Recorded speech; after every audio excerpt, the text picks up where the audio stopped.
Hello, welcome to అనివీస్. First video start చేయడానికి ముందు రోహిణికి మాత్రం ఖచ్చితంగా క్లాప్స్ కొట్టాల్సిందే, అభినందించాల్సిందే. తను బిగ్ బాస్ హౌస్ లో 0 నామినేషన్స్ లోకి ఉండడం వల్ల బయటకు వచ్చేసిందా, లేకపోతే బ్యాక్ పిచ్చింగా, లేకపోతే సేఫ్ ఆడిందా, ఇవన్నీ పక్కన పెట్టేస్తే తనని తాను తన పర్సనాలిటీని పక్కన పెట్టేసి తనకు వచ్చిన నెగిటివ్ పాయింట్స్ని పక్కన పెట్టేస్తే తన ఆట ఆడిన విధానం కానీ, తనకి కాలు బాగోపోయినా సరే పట్టుదలతో తను ప్రూవ్ చేసుకోవాలని ఆడిన విధానం కానీ, సీజన్ 3లో ఏమీ చేయలేకపోయాను, బట్ సీజన్ 8లో ఏదో ఒకటి చేసే వస్తానని చెప్పి నిజంగా నాగార్జున గారు చెప్పినట్టు కప్పు ఒకటే లేదు, కానీ విన్నర్గా బయటకు వచ్చిన విధానానికి హ్యాట్స్ ఆఫ్ టు హర్.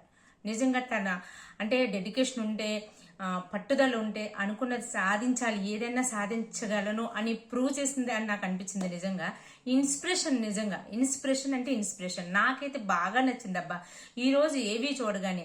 అసలు ది బెస్ట్ ఏవి అనిపించింది నాకు. ఇంకా ఎవరైనా ఎప్పుడైనా ఏ ఒక్క కంటెస్టెంట్ గానే ఇలాంటి సెండ్ ఆఫ్ ఇవ్వడం చూసారా?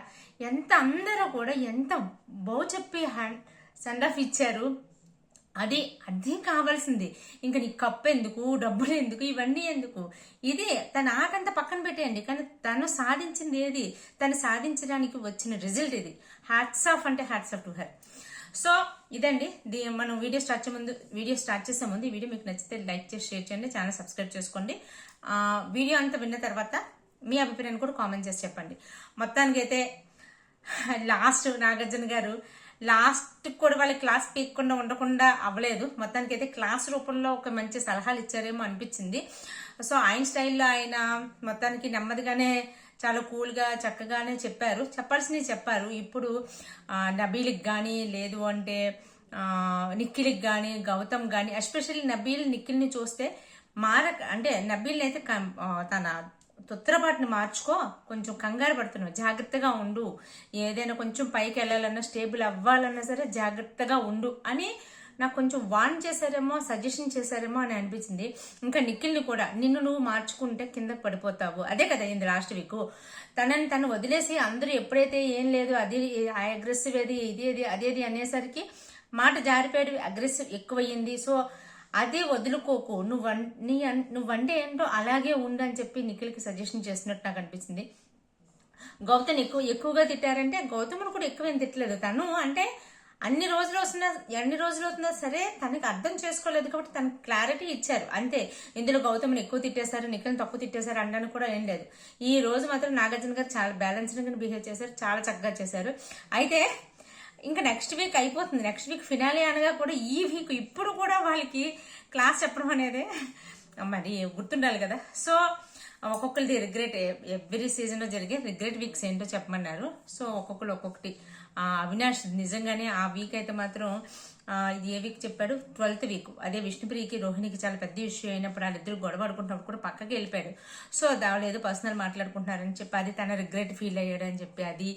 ఇంకా ఎవరు ప్రేరణ తన మెగా చెఫ్ కింద ఉన్నప్పుడు ఆ వీక్ అక్కడి నుంచి తనకు పతనం ఆ 2-3 వారాలు మాత్రం పిచ్చిలేసిపోయింది. లేదు అంటే అసలు ప్రేరణ గ్రాఫ్ ఒక లెక్కలా ఉండును.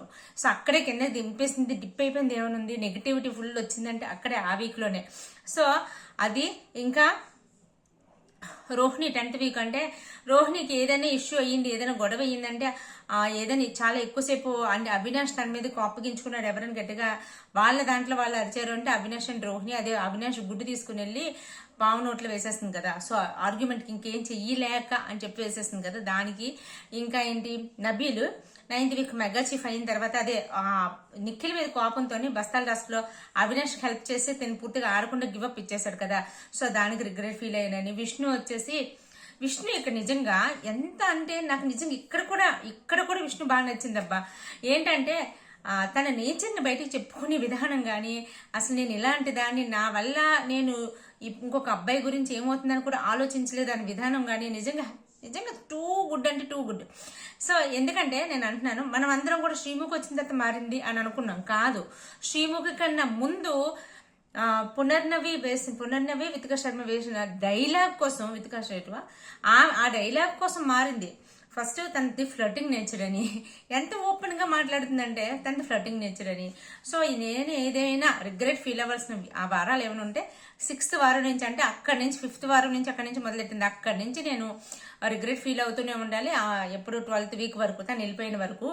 ఎందుకంటే నా ఫ్లర్టింగ్ నేచర్తో నేను నా వైపు నుంచి నేను ఆలోచించుకుంటూ వెళ్ళిపోయాను, కానీ అది దానికి ఎటువంటి ఎఫెక్ట్ అయినా అవుతుందా అని అవుతుందేమో అని ఆలోచించలేకపోయాను అని చెప్పి. అది నిజంగా టూ గుడ్. ఎప్పుడైతే పునర్నవి అడిగింది కదా ఎవరిని, పృథ్వీని, నువ్వేమైనా సింపతి గేమ్ వర్కౌట్ చేసుకుంటున్నావా విష్ణుప్రియని అడ్డు పెట్టుకొని అని, ఆ మాట టచ్ అయింది దానికి. సో ఆ మాట టచ్ అయ్యి అప్పటి నుంచి కూడా ఇదేంటి దీనికి నెగిటివ్ వెళ్తుందా బయటికి అని అర్థం చేసుకునే విధానం చూడండి. నిజంగా దాన్ని ఓపెన్ గా చెప్పడం ఇంకా సూపర్ అంటే సూపర్ అనిపించింది. తన పృథ్వీ వెళ్ళిపోవడానికి కూడా తిని కూడా ఒక కారణం అని అయితే మనసులో ఉందన్నమాట తనకి. సో అది నిజంగా ఎంత ఓపెన్ గా ఏ అమ్మాయి కూడా మాట్లాడదు నాకు తెలిసినంత వరకు. సో అందుకే విష్ణుప్రియ చాలా మందికి నచ్చుతుంది. సో అదండి అక్కడ తను యాక్చువల్గా అది ఆ వీక్స్ చెప్తే ఇంకా రిగ్రెట్ ఫీల్ అయింది ఏంటంటే ఆ 5 members నేను నామినేషన్ చేసినప్పుడు నబీల్ని నామినేట్ చేసిన విధానం, దానికి రిగ్రెట్ ఫీల్ అయినా అండి. కానీ బట్ హౌస్ లో ఎక్కడ కూడా నబీల్ మీద ఇంకా పాయింట్స్ చెప్పాల్సింది ఇంకా ఎక్కువ పాయింట్స్ చెప్పలేకపోయాను అని చెప్పింది. కానీ బట్ ఈవెన్ దో సో తనకైతే మనసులో ఫీలింగ్ ఉన్నట్టుంది. గౌతమ్ది అయితే ఫస్ట్ వీక్ అశ్వత్థామ వీక్ది అంట. సో దానికి బాగా ఓవర్ చేశాడు కదా, అప్పుడే చిరాకు వచ్చేసింది మనకు కూడా, నాకు కూడా ఏంటి అబ్బాయి మారకుండా ఇక్కడికి వచ్చి ఏం చేస్తున్నాడు అనుకున్నా. సో అబ్బాయిది అది. ఇంకా నిఖిల్ది ఏంటి, నిఖిల్ది ఈ వీకే టంగ్ స్లిప్ అయ్యి గౌతమ్ని ఇక్కడ నిఖిల్ కూడా చాలా నచ్చాడు. లాస్ట్ వరకు ఉండి నేను ఎవరో ఏదో అన్నారని రెచ్చిపోయి తనేదో అన్నాడని చెప్పేసి నేను అనడం చాలా తప్పు. ఇంకా కోపంలో ఏదన్నా సరే కోపంలో అన్నాను, బట్ తప్పే కాబట్టి ఐఎమ్ ఎక్స్ట్రీమ్లీ సారీ అని నిఖిల్ చెప్పిన విధానం కూడా చాలా బాగుంది. సో ఇది ఓవరాల్ గా నాగార్జున గారు అయితే గౌతమ్కి, ఇంకా నిఖిల్కి, నబీల్కి, వీరికి లైట్ గా క్లాస్ పీకాలి కాబట్టి పీకారు, ప్రేరణకు కూడా పీకారు. ఇంక లాస్ట్కి వచ్చేసింది కాబట్టి గట్టిగా చెప్పలేదు.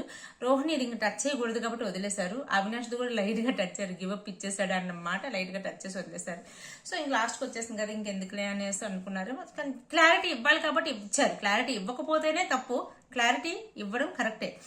సో అందరినీ బాగానే బ్యాలెన్స్ చేశారని నేను అనుకుంటున్నాను. నాకైతే అలానే అనిపించింది, ఎక్కడ ఎక్కువ తక్కువ అనిపించలేదు. ఇంకా రోహిణి గురించి మాట్లాడుకుంటాను. నిజంగా అసలు రోహిణి టూ గుడ్ అంటే టూ గుడ్. నామినేషన్స్ లో లేదు అన్న ఒక విషయం తప్ప సీజన్ 3కి సీజన్ 8కి కంపేర్ చేసుకుంటే సీజన్ 3లో రోహిణి మీద బయటకు వెళ్ళిపోతున్నప్పుడు ఒక రకమైన ఇంప్రెషన్, ఏంటి కమెడియన్ కింద వచ్చి ఇంత సీరియస్ గా ఆడి వెళ్ళిపోయింది, అసలు ఉందా లేదా, ఏంటి ఇలా వెళ్ళిపోయింది అని ఎవరికి గుర్తు కూడా లేదు.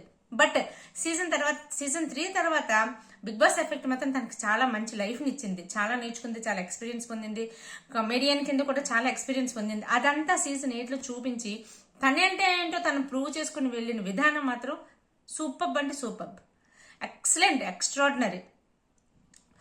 సో తన హీరోలు జీరోల కింద ఏమన్నారో అది మనం లెక్కకుండా వెయ్యక్కర్లేదు.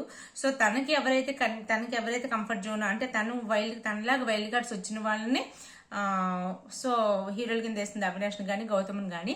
ఇక్కడ ప్రేరణని హీరో కింద వేసింది. నిజంగా ప్రేరణ మెగా చీఫ్ విషయంలో మెగా చీఫ్ దగ్గర 1 or 2 weeks నెగిటివ్ లేకుండా ఉండుంటే నిజంగా ప్రేరణ గ్రాఫ్ అయితే ఇంకా సూపర్ గా ఉండేది, చాలా ఎక్సలెంట్ గ్రాఫ్.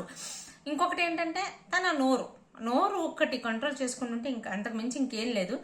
సో అది ఇంకా మనకి నాగార్జున గారు ఏం చెప్పారు, రోహిణి విషయంలో తను ఏవి అండి ఎక్సలెంట్ ఏవి. నేను ఇప్పటి వరకు అంటే లాస్ట్ సీజన్ లో అనుకుంటా శివాజీ గారు ఏవి అలా అక్కడక్కడ కొన్ని ఏవీస్ మాత్రం ఎక్స్ట్రాడినరీగా ఉంటాయి.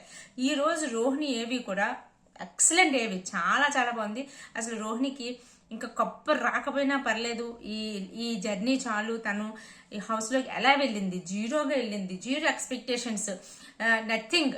వచ్చి వెళ్ళిపోతారు, ఎంటర్టైన్మెంట్ ఏదో కామెడీ చేయడానికి వచ్చారు, సో ఉంటే కొన్ని రోజులు ఉంటారు, ఇంకా నెక్స్ట్ వెళ్ళిపోతారు అనుకున్న వాళ్ళు కాస్త వాళ్ళని వెళ్ళిపోవాలి మీరు వీక్ అని చెప్పి అనుకున్న ఎంతో స్ట్రాంగ్ మహామనులే వెళ్ళిపోయారు తప్ప తను ప్రూవ్ చేసుకుంటూ తను చెక్కుకుంటూ శిల్పుల్లా చెక్కుకుంటూ కాలు బాగోకపోయినా ఆడాలి, ప్రూవ్ చేసుకోవాలని ఆడిన విధానం అంటే ఒక తాపత్రయం, ఆడాలి, ప్రూవ్ చేసుకోవాలనేది మనస్ఫూర్తిగా ఉంటే ఖచ్చితంగా చెయ్యగలం అనేది రోహిణి ప్రూవ్ చేస్తుంది. ఇది బిగ్ బాస్ షో గురించి మాట్లాడట్లేదు, రోహిణి క్యారెక్టర్ గురించి మాట్లాడుతున్నాను.